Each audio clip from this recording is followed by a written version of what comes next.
Oklahoma State Cowboys came into this season with high hopes. A win over Georgia would propel them into the top 25. Last year they were 7-6. 4 of their losses were games decided on the final play. 15 returning starters. None of that's materialized. Instead, this season's downfalling quickly this year. They're not only 1-2, both losses were ugly losses. Along the way, they've had a lot of problems exposed. The interior of the defensive line was supposed to be the biggest weakness. Didn't show up the first 2 games, but did show up last week, which is a concern against Jaworski, Lane, and A&M and some of the other power backs. They had some other issues along the way as far as who's going to be in certain spots. Now they've got to fill a center spot this week for the Texas Tech game because David Washington's lost for the season with a broken leg.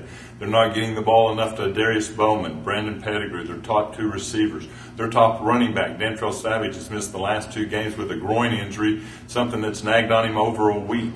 The coverage issues that have been prevalent in the past at Oklahoma State once again creeped up last week against Troy. Routinely, the Trojans drove down the field, amassed 563 yards.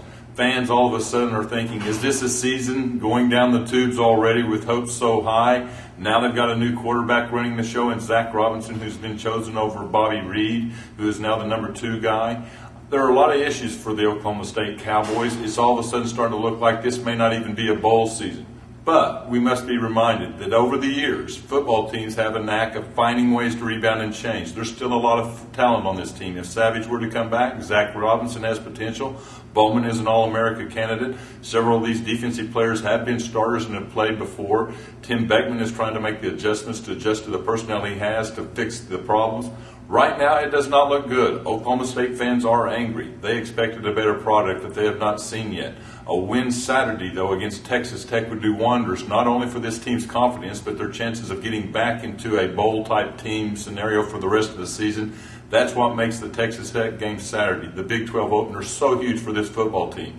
Right now, things do not look good, but one win can solve a lot of problems. Can the Cowboys get that win Saturday against Texas Tech? Right now, there are a lot of problems. Can they get them fixed in time before kickoff on regional television this Saturday? We'll find out. It's going to be an interesting game, a big game, arguably the biggest game in the Mike Gundy era.